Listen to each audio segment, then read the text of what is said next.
I've always been someone that believes in the process. நம்ம வாழ்க்கையில் இந்த மாதிரி நிறைய செலிபிரிட்டியோட சக்ஸஸ் ஸ்டோரி கேட்டிருக்கோம். ஸோ நான் ஃபுல்லாக கதையிலையும் நடிப்புலையும் மட்டுமே ஃபோக்கஸ் பண்ணேன். அதான் இங்கே கூட்டு வந்து விட்டுருக்கேன்னு நினைக்கிறேன். ஆனால் நான் இப்படி தான் சக்ஸஸ் ஆனேன்னு சொல்கிறாங்களே, அது எல்லாமே உண்மைதானா? அது உண்மையாக இருந்தால் ஏன் நம்மளால் அவங்க சொல்கிறத பண்ணி சக்ஸஸ் ஆக முடியல? அட ப்ரோ, இதில் என்ன ப்ரோ இருக்குது? அவங்க நம்மளை விட அதிகமாக கஷ்டப்பட்டுருப்பாங்க. அதனால தான் நம்மளும் அந்தளவுக்கு கஷ்டப்பட்டால் கண்டிப்பாக சக்ஸஸ் ஆகிடலாம் எப்படின்னு நினச்சிங்கன்னா, வாங்க நீங்கள் தெரிஞ்சுக்க வேண்டிய உண்மை நிறைய இருக்குது. நீங்கள் இப்படி நினச்சதில் ஒரு தப்பு. பல வருஷமாக செலிபிரிட்டிஸ் நம்மக்கிட்ட காமிச்சது அவங்களோட இந்த பக்கம் மட்டும்தான். இந்த பக்கம் அவங்க சொல்கிறது காமிக்கிறது எல்லாமே எப்படி இருக்குன்னா, நானும் உங்களை மாதிரி தாங்க மிடில் கிளாஸ். எங்கள் வீட்லேயும் ரொம்ப கஷ்டப்பட்டாங்க. நான் நிறைய ஹார்ட் ஒர்க் போட்டேன்னா மேலே வந்துட்டேன். நீங்களும் என்னைய மாதிரி நிறைய ஹார்ட் ஒர்க் பண்ணீங்க, கண்டிப்பாக மேலே வந்துடலாம். இப்படி தான் அவங்களோட ஸ்டோரி ஃபுல்லாக இருக்குது. அந்த ஸ்டோரியில் எல்லாமே நம்மளோட ரிலேட் பண்ணுற மாதிரி தான் இருக்குது, ஒரே ஒரு விஷயத்தை தவிர ஹார்ட் ஒர்க் பண்ணேன்னு சொல்கிறது. அப்போ நமக்கு என்ன தோணும்? ஓகே, அவரும் நம்மள மாதிரி தான் இருந்திருக்கு, ஆனால் நம்மளோட அதிகமாக ஹார்ட் ஒர்க் பண்ணனால தான் மேலே வந்துட்டார். இப்போது நம்மளும் ஹார்ட் ஒர்க் பண்ணால் அதே இடத்துக்கு போயிடலான்னு தானே தோணும். ஆனால் உண்மையிலேயே அவங்க சக்ஸஸ் ஆனதுக்கு காரணம் அவங்க நம்மக்கிட்ட காமிக்காத இன்னொரு பக்கத்தில் தான் நிறைய இருக்குது. எக்ஸாம்பிளுக்கு இப்போது இவங்களோட சக்ஸஸுக்கு கொத்து மதிப்பாக 100 காரணம் இருக்குன்னு வச்சுக்கலாம். அதில் 20 காரணத்தை வெளியில் சொல்கிறாங்க. அது நமக்கு நியூஸ் பேப்பர் மூலியமாகவோ யூடியூப் மூலியமாகவோ டிவி ஷோ மூலியமாகவோ தெரிய வரும். ஆனால் நமக்கு காமிக்காத அந்த 80 காரணத்தை பற்றி யாருமே வெளியில் பேசுறது. இது நமக்கு தெரியாத வர இவர் இந்த சின்ன வயசுலேயே இவ்வளோ பெரிய சாதனை முறியடிச்சிட்டார். 90 நாளில் 6 பேக்ஸ் கொண்டு வந்தாரு. 18 வயசு பையன் பிஸ்னஸ் பண்ணி கோடி ரூபாய் சம்பாதிச்சிட்டான். யூடியூப் ஸ்டார்ட் பண்ணி கொஞ்சம் மாசத்துலேயே 1 மில்லியன் சப்ஸ்கிரைபர் கொண்டு வந்தாரு. ஃபர்ஸ்ட் படமே அவருக்கு ஹிட்டுங்க. இந்த மாதிரி நம்மளை சுற்றி நடக்கிற நிறைய சக்ஸஸ் ஸ்டோரிக்கு என்ன உண்மையான ரீசன் நமக்கு தெரியாமலே போயிடும். இது தெரியாதனால இப்போதைக்கு நமக்கு எந்த பிரச்சனையும் இல்லாமல் இருக்கலாம். ஆனால் ஃபியூச்சரில் மணி சம்மந்தமாகவும் ஹெல்த் சம்மந்தமாகவும் கெரியர் சம்மந்தமாகவும் ஏதோ ஒரு இடத்துல நீங்கள் ஒரு கோலை அச்சீவ் பண்ண போகிறேன்னு உங்கள் ஜேர்னியை ஸ்டார்ட் பண்ணுவீங்க. அப்போது யூடியூபர் சொன்னது, செலிபிரிட்டி சொன்னது இதெல்லாம் வச்சு ஹார்ட் ஒர்க் போட்டு ட்ரை பண்ணுவீங்க. பட் ரிசல்ட் வந்துருக்காது. அப்போ தான் உங்களுக்கு இந்த டைலாக் ஞாபகம் வரும். அப்புறம் தான் எனக்கு தெரிஞ்சுதுங்க, அவங்க என்னை ஏமாத்திருக்காங்கன்னு. அந்த இன்னொரு பக்கத்தில் இருக்க மொத்த காரணத்தையும் ஒரு கான்செப்டாக அந்த வீடியோவில் பார்ப்போம். இந்த கான்செப்டை பல செலிபிரிட்டியோட சக்ஸஸ் ஸ்டோரியை ஸ்டடி பண்ணி அண்ட் நான் இத்தனை வருஷத்தில் என்ன சரியாக பண்ணனால என் கோல் அச்சீவ் பண்ண முடிஞ்சிச்சு, என்ன தப்பாக பண்ணேன், இந்த மாதிரி எல்லாத்தையும் அனலைஸ் பண்ணி ரெடி பண்ணியிருக்கேன். இந்த கான்செப்ட் எனக்கு புரிஞ்சனால தான் நிறைய கோல்ஸ் அச்சீவ் பண்ண முடிஞ்சு. அண்ட் நீங்கள் இன்னும் ஏன் நம்ம பெரிய கோல்ஸ் அச்சீவ் பண்ணாமல் இருக்கோம்? நம்ம இருக்க ஸ்டேஜில் இருந்து என்ன பண்ணணும், என்ன பண்ணக்கூடாது, எந்த மெத்தடை யூஸ் பண்ணால் வேகமாக நம்ம கோல் அச்சீவ் பண்ண முடியும், இந்த மாதிரியான கேள்விக்கெல்லாம் தெளிவான பதில் இந்த கான்செப்ட் மூலியமாக உங்களுக்கு தெரிய போகுது. அண்ட் முக்கியமாக ஏன் இந்த செலிபிரிட்டிஸ் எல்லா டைமும் நம்மள ஒரு ஆள் மாதிரியே அவங்களோட ஸ்டோரியை சொல்கிறாங்க. நம்ம மனசில் அவங்களும் நம்மள ஒரு ஆள்னு ரெஜிஸ்டர் பண்ண ட்ரை பண்ணுறாங்களா? அப்படி ட்ரை பண்ணுறாங்கன்னா என்ன ரீசன்னால எல்லாத்தையும் தெளிவாக பார்ப்போம். இந்த வீடியோ உங்கள் லைஃப்பில் ரொம்ப ரொம்ப முக்கியமான வீடியோவாக இருக்கும். So sit back, watch, observe.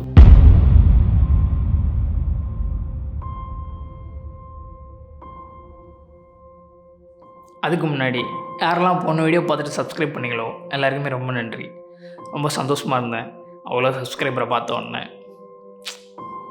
என்ன 200 பேர் அன்சப்ஸ்கிரைப் பண்ணிட்டு போயிட்டாங்க. நான் ஒன்றும் ஃபீல் பண்ணலப்பா.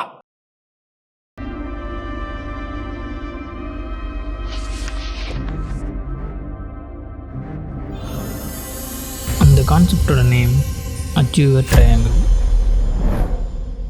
ஃபர்ஸ்ட்டு ரொம்ப சிம்பிளாக அச்சீவ் ட்ரையாங்கிள் என்னென்னு பார்ப்போம். நீங்கள் வீடியோவில் இருக்க ஒரு சாப்டரையும் பார்த்து முடிக்க உங்களுக்கு இந்த கான்செப்டை பற்றின முழு புரிதல் கிடைக்கும். அண்ட் நீங்கள் அடுத்து என்ன பண்ணணுங்கிற தெளிவான பிளான் உங்கள் கையில் இருக்கும்.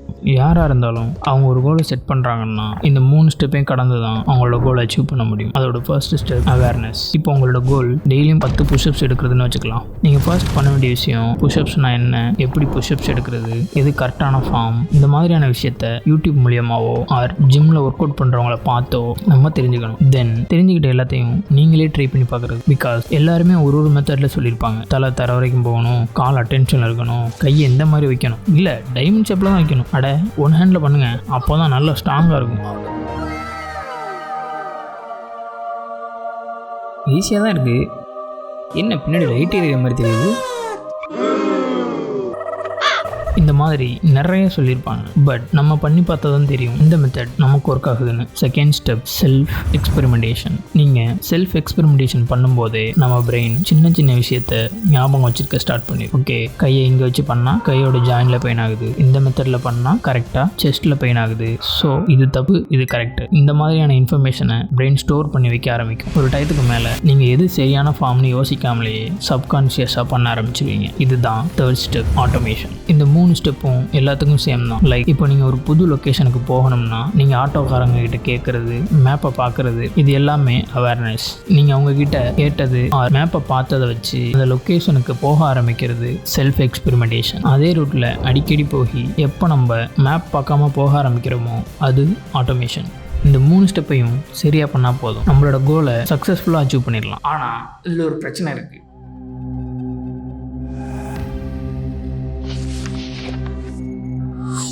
இந்த அச்சீவர் ட்ரையாங்கிளோட சைஸ் எல்லாருக்கும் ஒரே சைஸில் இருக்காது. நீங்களும் நானும் ஒரே கோலை செட் பண்ணாலும் எனக்கு இந்த சைஸில் இருக்க ட்ரையாங்கிள் உங்களுக்கு இந்த சைஸில் இருக்கலாம். இல்லை புரியல சிம்பு, அது எப்படி? சேம் கோல் ஆனால் சைஸ் மட்டும் பெருசு சின்னது. இருங்க சொல்கிறேன். இந்த சைஸ் டிஃப்ரென்ஸ் மேஜராக 2 விஷயத்தினால தான் வருது. அந்த டிஃப்ரென்ஸ் என்னன்னு தெரியாதனால தான் என்னதான் செலிபிரிட்டிஸ் யூடியூபர்ஸ் அவங்க பண்ண மொத்த பிளானையும் நம்மகிட்ட கொடுத்தாலும் நம்மளால அதே கோலை அச்சீவ் பண்ண முடியல. பிகாஸ் நமக்கு இந்த சைஸில் இருக்க அச்சீவர் ட்ரையாங்கிள் அந்த செலிபிரிட்டிக்கு இந்த சைஸில் இருந்திருக்கும். இது ஒரு எக்ஸாம்பிளோட பார்ப்போம், அப்போதான் உங்களுக்கு ஈஸியாக புரியும். நமக்கு பழக்கமான ஒரு கோல் வச்சு பார்ப்போம். ஒரு சைட் யாரோ ஒரு யூடியூபர் 90 டேஸில் 6 பேக்ஸ் வைக்க போறேன்னு சேலஞ்ச் வீடியோ போறாரு. அண்ட் இன்னொரு சைட் நீங்களும் அதை பார்த்துட்டு 90 டேஸில் நானும் 6 பேக்ஸ் வைக்க போறேன்னு சேலஞ்ச் ஸ்டார்ட் பண்றீங்க. நம்ம முன்னாடி பார்த்த மாதிரி புஷ்அப்ஸ் பண்றது எப்படி ஒரு அச்சீவர் ட்ரையாங்கிளோ அது போல 6 பேக்ஸ் வர்றதுக்கு அப்ராக்சிமேட்டா 100 அச்சீவர் ட்ரையாங்கிளை நம்ம சரியா பண்ண வேண்டியது இருக்கும். அப்பதான் நம்மளால 6 பேக்ஸ் கோலை அச்சீவ் பண்ண முடியும். அந்த 100 ட்ரையாங்கிள் என்னென்னவா இருக்கலாம்னா 6 பேக்ஸ் வைக்கிறதுக்கு என்னென்ன எக்ஸசைஸ் பண்ணணுமோ அது. இந்த எக்ஸசைஸ் எல்லாமே எல்லாருக்கும் ஈஸியாக இருக்காது. ஸோ நமக்கு எது செட் ஆகுது அண்ட் ஈஸியாக இருக்கிற எக்ஸசைஸை ஃபைண்ட் அவுட் பண்ணி அதை பண்ணுறது. இது எல்லாம் எக்ஸசைஸ் ரிலேட்டடாக இருக்கிறது. தென் என்ன சாப்பிடக்கூடாது, என்ன சாப்பிடணும், அதை எந்த அளவில் சாப்பிடணும், நம்ம பாடிக்கு ப்ரோட்டீன், கார்ப்ஸ், ஃபேட் எல்லாம் எவ்வளோ எடுக்கணும், இது எல்லாம் டயட் ரிலேட்டடாக இருக்கிறது. தென் ப்ரீ ஒர்க் அவுட் என்ன, போஸ்ட் ஒர்க் அவுட் என்ன, என்னென்ன எக்யூப்மெண்ட் நமக்கு தேவைப்படும், எந்த வே ப்ரோட்டீன் நல்லது, ஜிம்முக்கு எப்படி கன்சிஸ்டண்டாக போகிறது, நம்ம நார்மல் டே டு டே லைஃப்பில் என்னென்ன விஷயத்தை மாற்றிக்கணும். இந்த மாதிரி இருக்கிற எல்லாமே 100 அச்சீவர் ட்ரையாங்கிள் இருக்க ஒரு ட்ரையாங்கிள்ஸ். இந்த 100 ட்ரையாங்கிளில் அந்த யூடியூபர் ஆல்ரெடி 75 ட்ரையாங்கிளை எப்படி சரியாக பண்ணணும்னு தெரிஞ்சிருக்கும். அதனால தான் நமக்கும் அவருக்கும் அச்சீவர் ட்ரையாங்கிளோட சைஸ் சின்னதாகவும் பெருசாகவும் இருக்குது. இதுக்கு காரணம் மேஜராக 2 விஷயத்தினால தான். அதில் ஃபர்ஸ்ட் பாஸ்ட் எக்ஸ்பீரியன்ஸ். அந்த யூடியூபர் ஆல்ரெடி ஜிம்முக்கு போனனால எந்த எக்ஸசைஸை எப்படி பண்ணணும் எப்படி பண்ணக்கூடாதுன்னு தெரிஞ்சிருக்கும். அந்த 90 டேஸ் சேலஞ்சோட ஃபர்ஸ்ட் நாளே நிறைய வெயிட் லோட் பண்ணி ஒர்க் அவுட் பண்ண முடியும். ஜிம்முக்கு போகிறத எப்படி ஒரு ஹேபிட்டாக மாற்றுறதுன்னு ரொம்ப நாள் ட்ரையல் அண்ட் எரர் பண்ணி கற்றுக்கிட்டு இருந்திருப்பார். என்ன ஃபுட் சாப்பிட்டா அவரோட பாடிக்கு செட் ஆகுது, எது செட் ஆகலைன்னு அவருக்கு ஒரு ஐடியா இருக்கும். அவரோட பாடினால எவ்வளோ ஹார்ஸ் ஜிம்மில் ஒர்க் அவுட் பண்ண முடியும்னு தெரிஞ்சிருக்கும். இந்த மாதிரி அவரோட பாஸ்ட் எக்ஸ்பீரியன்ஸ்ல இருந்து மினிமம் 35 to 45 அச்சீவர் ட்ரையாங்கிளை எப்படி சரியாக பண்ணணும்னு இந்த சேலஞ்சை ஸ்டார்ட் பண்ணுறதுக்கு முன்னாடியே அவருக்கு தெரிஞ்சிருக்கும். தென் ரிசோர்ஸஸ். அவர்கிட்ட இருக்க மணி, நெட்வொர்க், ஈஸியாக பெரிய ட்ரைனரை அக்சஸ் பண்ண முடிகிறது. இந்த மாதிரியான விஷயத்தினால அவரோட ஜேர்னில நடுவில் ஏதோ ஒரு விஷயம் ஒர்க் ஆகல, அவர் ஏதாவது ப்ராப்ளம்னா உடனே சரி பண்றதுக்கு பர்சனல் ட்ரைனர் இருக்கார். இல்லையா ஏதாவது ஒன்று புதுசாக ட்ராக் பண்ணணுமா அதுக்கு தேவையான எக்யூப்மெண்ட்டை அக்சஸ் பண்ண முடிகிற பாசிபிலிட்டிஸ் அவருக்கு நிறைய இருக்கு. டெய்லி டயட்டுக்கு என்னென்ன சாப்பிட்டா மேக்ஸிமம் ரிசல்ட் கிடைக்குமோ அதையும் ஈஸியாக அஃபோர்ட் பண்ண முடியும். இந்த மாதிரி அவர்கிட்ட இருக்க ரிசோர்ஸஸை வச்சு 25 to 30 அச்சீவ் ட்ரையாங்கிளை அவரால் சரியாக பண்ண முடியும். இந்த ரெண்டையும் வச்சுக்கிட்டு அவரால் 75 ட்ரையாங்கிள் வர சரியாக பண்ண முடியும். இந்த சேலஞ்சை ஸ்டார்ட் பண்ணுறதுக்கு முன்னாடியே இந்த ஸ்டேஜில் இருக்க ஒரு ஆள் அவர் பண்ண வேண்டியதெல்லாம் பேலன்ஸ் இருக்கிற 25 ட்ரையாங்கிளுக்காக ஃபுல் கான்சன்ட்ரேஷனோட கன்சிஸ்டண்ட்டாக முன்னாடியை விட அதிகமாக ஹார்ட் ஒர்க் பண்ணார்னா கண்டிப்பாக அவரோட 6 பேக்ஸ் கோலை அச்சீவ் பண்ண முடியும். இது ஈஸியான்னு கேட்டால் கண்டிப்பாக கிடையாது, ரொம்ப கஷ்டம்தான். பட் அப்படியே நம்ம சைடு வருவோம். நீங்கள் ஸ்டார்ட் பண்ணுற இடம் பியூர்லி 0. இந்த கோலுக்கு நீங்கள் ஒரு குழந்தை அண்ட் அந்த குழந்தைக்கு எப்படி எல்லா விஷயத்தையும் பண்ணணும்னு சொல்லி கொடுக்கறதுக்கு ஒரு ஆளும் இல்லை. ஸோ நம்மளா தான் ஒரு விஷயத்தையும் ட்ரை பண்ணி கற்றுக்கணும். Exercise, diet, etcetera etcetera. அவர் ஆல்ரெடி சரியாக பண்ணுற 75 ட்ரையாங்கிளில் பாதியை கூட நம்மளால் சரியாக பண்ண முடியாது இந்த 90 நாள்.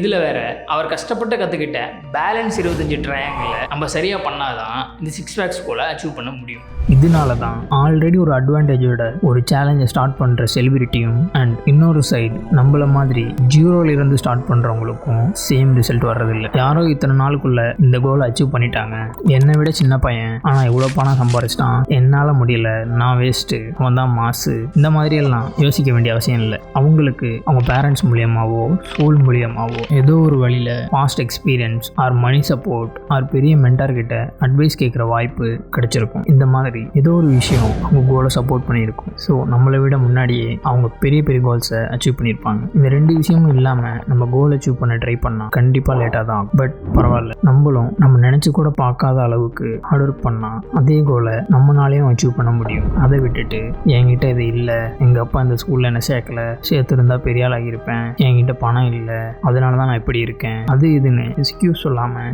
ஒழுங்காக அந்த கோலுக்கு நம்ம இருக்க ஸ்டேஜில் இருந்து என்ன பண்ணணுமோ அதை பண்ணுற வேலையை பாருங்கள். அது என்னென்னு இன்னும் கொஞ்சம் நேரத்தில் சொல்கிறேன். அப்போ சிம்பு, இந்த 90 days சேலஞ்செல்லாம் பண்ணக்கூடாதா? இது எல்லாமே வேஸ்ட் ஆஃப் டைமான்னு கேட்டிங்கன்னா கண்டிப்பாக இல்லை. இந்த மாதிரி சேலஞ்சை நம்மளோட அட்வான்டேஜுக்கு யூஸ் பண்ணிக்கலாம். எப்படின்னா, சேலஞ்சை செட் பண்ணுறப்போவே ரிசல்ட்டில் ஃபோக்கஸ் பண்ணாமல் லேர்னிங்கில் ஃபோக்கஸ் பண்ணுங்கள். நீங்கள் 1 இயரில் அங்கங்கே கொஞ்சம் கொஞ்சமாக லேர்ன் பண்ணுற விஷயத்தை இந்த மாதிரி ட்ரை பண்ணிங்கன்னா 90 daysக்குள்ளேயே அது எல்லாத்தையும் கற்றுக்க முடியும். ஸோ உங்களோட லேர்னிங் டைமை ஃபாஸ்ட் ஆக்கணும்னு நினைக்கிற விஷயத்துக்கு நீங்கள் இந்த மெத்தடை யூஸ் பண்ணிக்கலாம். இல்லை எனக்கு 90 daysல ரிசல்ட் தான் வேணும்னா ஒரு பர்டிகுலர் ஸ்கில்லோட பேசிக்ஸை கற்றுக்கங்க. நான் அப்படித்தான் டைப்பிங்கை கற்றுக்கிட்டேன், அது ஒரு தனி ஸ்கில். ஸோ என்னால் 45 daysல லேர்ன் பண்ண முடிஞ்சிச்சு. இந்த மாதிரி ஒரு ஸ்கில் ரிலேட்டடாக இருக்க கோல்னா 90 days சேலஞ்சில் நம்ம ரிசல்ட்டை எதிர்பார்க்கலாம். இல்லை நான் 100 நாளுக்குள்ள 1 மில்லியன் சப்ஸ்கிரைபர் கொண்டு வர போகிறேன், பிஸ்னஸ் ஸ்டார்ட் பண்ணி 1 இயர்க்குள்ள 1 crore டர்ன் ஒர்க் பண்ண போகிறேன், இல்லை நான் வந்துட்டு 90 daysல 6 packs கொண்டு வந்தே ஆகுவேன், இந்த மாதிரிலாம் கோல் செட் பண்ணிங்கன்னா 99% நீங்கள் வின் ஆகிறதுக்கான பாசிபிலிட்டிஸ் இல்லை. பிகாஸ் இப்போ சொன்ன எல்லா கோலுக்கும் ஒரு ஸ்கில்லை கற்றுக்கிட்டு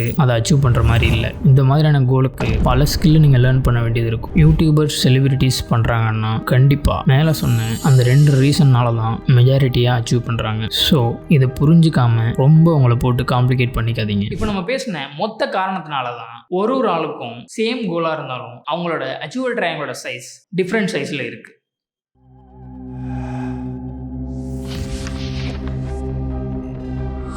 இப்போ நம்ம இருக்க இடத்துல இருந்து எப்படி நம்மளோட கோல் அச்சீவ் பண்ணுறோம்? நம்ம எல்லாருமே இந்த 4 ஸ்டேஜில் ஏதோ ஒரு இடத்துல தான் இருப்போம். First stage starter newbie. இந்த ஸ்டேஜில் இருக்கவங்க தான் ஜனவரி 1 ஜிம்மில் போய் ஜாயின் பண்ணிட்டு அந்த மாதம் எண்டுக்குள்ளேயே ஜிம்முக்கு போகிறது ஸ்டாப் பண்ணிடுறாங்க. யூடியூப் சேனலை ஸ்டார்ட் பண்ணி 2 to 3 வீடியோ போட்டுட்டு இப்படி ஒரு சேனல் இருக்கிறதே மறந்துட்டு இருப்பாங்க. இவன் எவ்வளோ வீடியோ போட்டிருக்கான்னு பார்ப்போம்.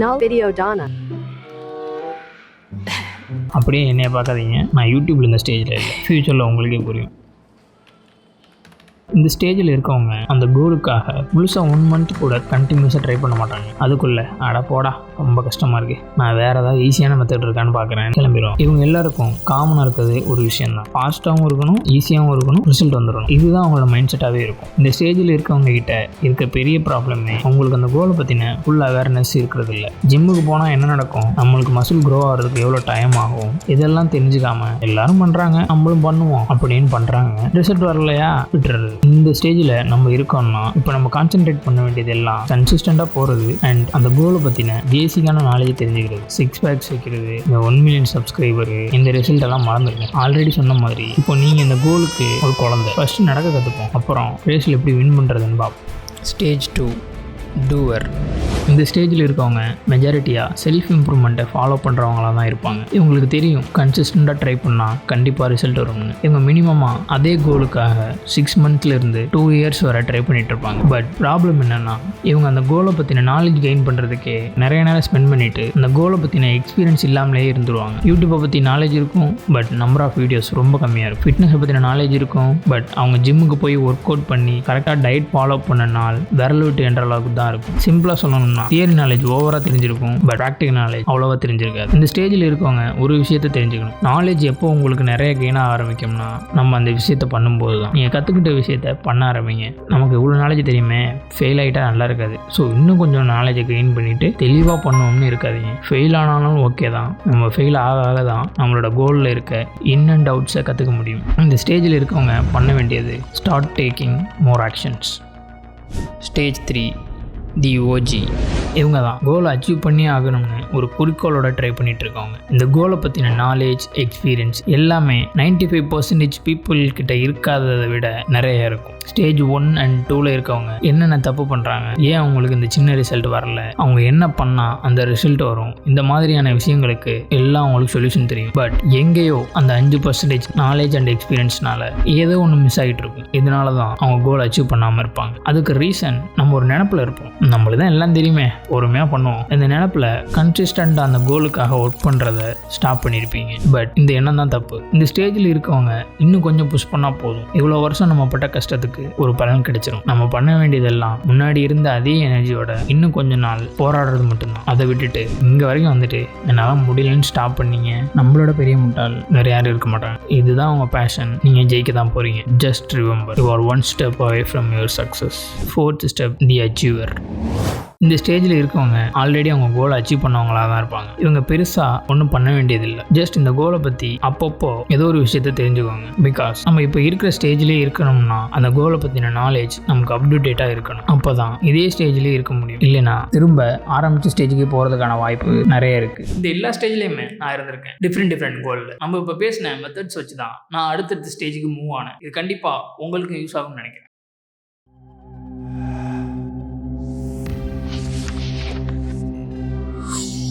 நம்ம எல்லாருக்குமே கோல் அடையிறதுக்கு மொத்தமாக இருக்கிறது 3 வழி தான். அதில் முதல் வழி எல்லாமே நம்மளாக கற்றுக்கிறது. இப்போது ஆன்லைனில் நீங்கள் 1 lakh earn பண்ண போகிறீங்கன்னு முடிவு எடுத்துட்டீங்கன்னு வச்சுப்போம். ஆன்லைனில் 1 lakh சம்பாதிக்கிறதுக்கு என்னென்ன ஜாப் இருக்குது, அந்த ஜாபுக்கு என்னென்ன ஸ்கில் தேவை, அந்த ஸ்கில்லை எப்படி கற்றுக்கிறது, இந்த மாதிரி அந்த கோலுக்கு தேவையான எல்லாத்தையும் நீங்களே A to Z யூடியூப் பார்த்தோ புக்ஸ் படித்தோ கற்றுக்கிற மாதிரி இருக்கும். இந்த வழியோட பெரிய ப்ளஸ், நீங்கள் எல்லாமே ஃப்ரீயாக கற்றுக்கிட்டு உங்கள் கோலையும் அச்சீவ் பண்ணிடலாம். ₹1 கூட செலவு பண்ண தேவை. மைனஸ் என்னன்னா, ஃப்ரீன்னு சொன்னால் ஒரு 1000 வீடியோ இருக்கும் எப்படி ஆன்லைனில் earn பண்ணுறது. அதில் 10 to 20 வீடியோ தான் உண்மையாக ஒர்க் ஆகிற மெத்தட்ஸ் சொல்லுவாங்க. பேலன்ஸ் இருக்க எல்லா வீடியோலையும் உங்கள் சைக்காலஜி புரிஞ்சு வச்சுக்கிட்டு எவ்வளோ ஈஸியாக இருக்கிற மாதிரி காமிச்சா நீங்கள் பார்ப்பீங்களோ அதுக்கு ஏற்ற மாதிரி வீடியோவை பண்ணுவாங்க. அதை ட்ரை பண்ணி பார்த்ததுக்கப்புறம் தான் உங்களுக்கு தெரியும் அந்த மெத்தட்ஸ் எதுவுமே ஒர்க் ஆகாது, வெறும் வியூஸ்க்காக மட்டும்தான் போட்டிருக்காங்க. இந்த மாதிரி எல்லா வீடியோவையும் பார்த்து செக் பண்ணி பண்ணுறதுக்கான டைம் நிறைய எடுக்கும். அதனால தான் இந்த மெத்தடை யூஸ் பண்ணி உங்கள் கோலை அச்சீவ் பண்ணுறதுக்கு அப்ராக்சிமேட்டாக 2 to 3 years வர ஆகும். இதுவே செகண்ட் அண்ட் தேர்ட் மெத்தடை யூஸ் பண்ணி பண்ணிங்கன்னா 6 monthsலேருந்து 1 yearக்குள்ளேயே நம்மளால் அந்த கோலை அச்சீவ் பண்ணிட முடியும். ரெண்டாவது வழி ஆன்லைன் கோர்ஸ் வாங்குறது. வெயிட் நீங்கள் ஜென்யூன் நினைக்கிற ஆளுகிட்ட வாங்க. நான் இப்படி சொன்னதுக்காக ஏதோ ஒரு தப்பான ஆளுகிட்ட வாங்கி மணி வேஸ்ட் பண்ணிடாதீங்க.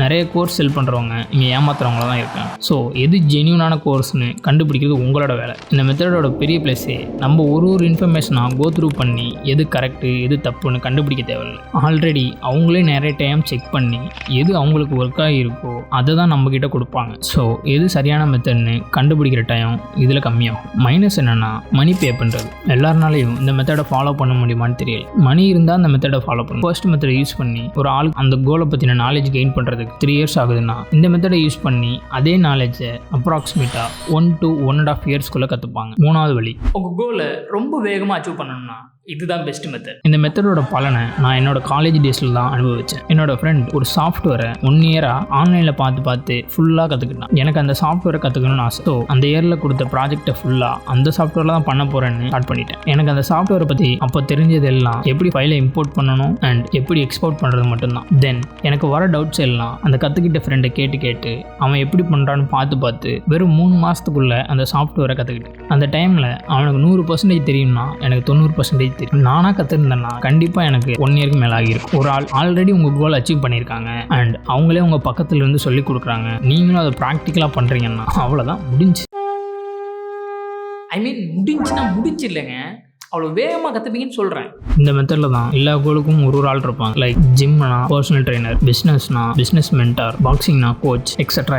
இந்த மெத்தடோட பெரிய ப்ளஸ்ஸு ரொம்ப கம்மியான டைமில் நிறைய கற்றுப்பீங்க. அண்ட் மைனஸ் மணி ஓவராக ஸ்பெண்ட் பண்ணுற மாதிரி. பட் சிம்பிள், என்கிட்ட மணி இல்லை, இப்போ நான் என்ன பண்ணுறது? சிம்பிளுங்க, ஃபர்ஸ்ட் மெத்தடை யூஸ் பண்ணி கற்றுக்கோங்க. நம்மளை மாதிரி மணி இல்லாதவங்களுக்கு ஃபர்ஸ்ட் மெத்தட் தான் பெஸ்ட். நான் அந்த மெத்தடை யூஸ் பண்ணி தான் யூடியூப்பை பற்றி கற்றுக்கிட்டேன். ஒன்ஸ் நம்ம மணி earn பண்ண ஸ்டார்ட் பண்ணதுக்கப்புறம் செகண்ட் அண்ட் தேர்ட் மெத்தடை யூஸ் பண்ணால் போதும். பட் சீக்கிரமாக செகண்ட் அண்ட் தேர்ட் மெத்தடுக்கு போக பாருங்கள். ஏன்னா எல்லாமே நம்மளே கற்றுக்கிற வர நம்ம அந்த பூமியில் வாழ மாட்டோம். ஸோ முடிஞ்ச வர டைமை எப்படி சேவ் பண்ணுறதுன்னு பாருங்கள். எப்போதுமே மணியை விட டைம் தான் முக்கியம். அதுதான் நான் பண்ணுவேன்.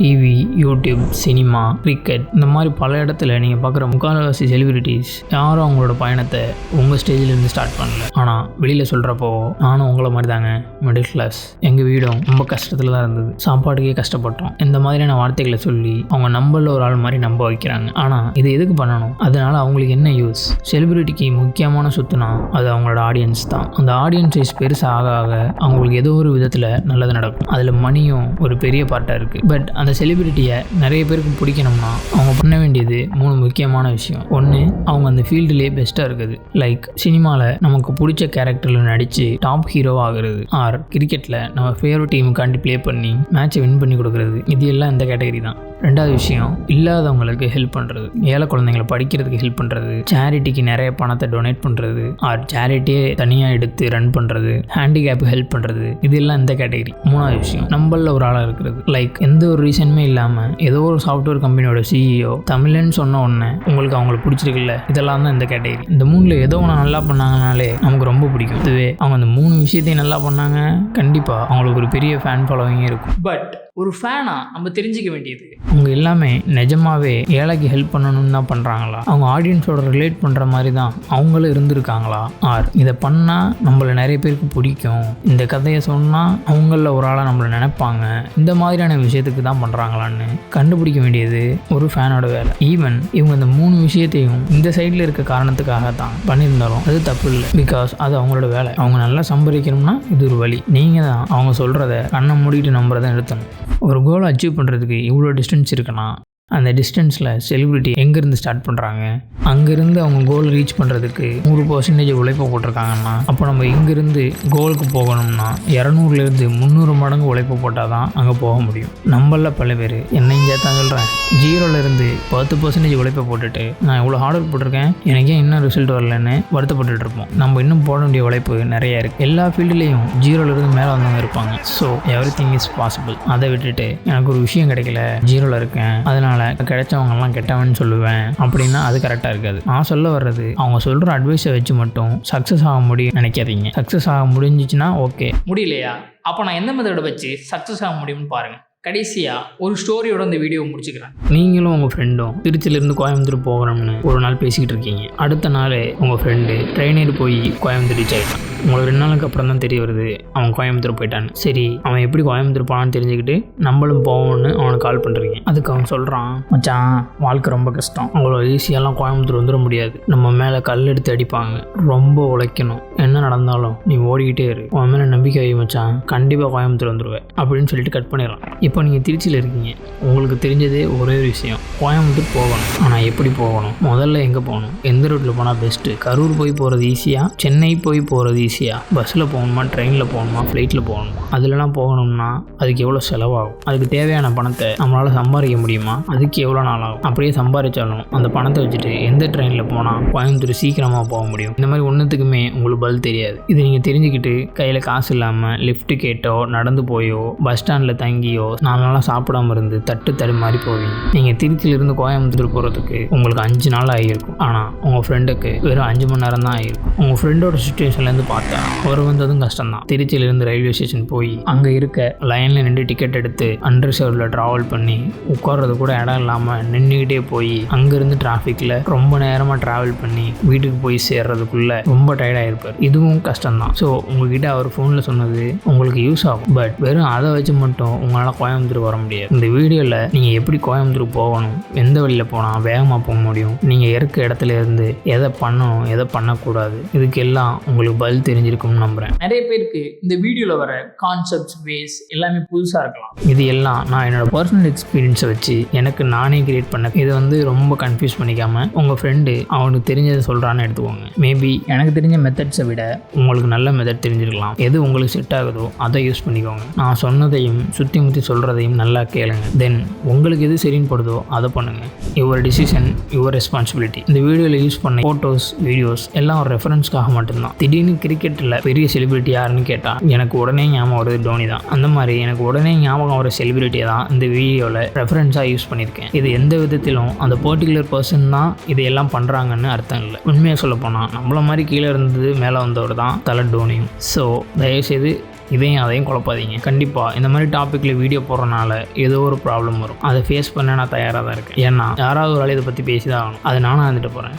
இன்கேஸ் இந்த சேனல் திடீர்னு காணாமல் போச்சுன்னா என்னால் சரியாக என்ன நடந்துச்சுன்னு உங்ககிட்ட சொல்ல முடியாது. நமக்குன்னு ஒரு மீடியம் வேணும்னு நினைக்கிறேன். அதுக்கான முதல் ஸ்டெப்பு தான் கீழே இருக்க லிங்க். உங்கள் மெயில் ஐடியை வச்சு ரெஜிஸ்டர் பண்ணிக்கோங்க. என்னால் யூடியூப்பில் போட முடியாத கண்டென்ட்ஸ் ஆர் யூடியூப்பை பற்றின டிப்ஸ் இது எல்லாம் தான் இதில் ஷேர் பண்ணுவேன். முக்கியமாக உங்கள் எல்லாரும் கூடயும் காண்டாக்டில் இருக்கணும்னு நினைக்கிறேன். இந்த வீடியோவை இது வரைக்கும் பார்த்ததுக்கு ரொம்ப நன்றி. நெக்ஸ்ட் வீடியோவில் பார்க்கலாம். நானும் உங்களை மாதிரி தான் செலிபிரிட்டி.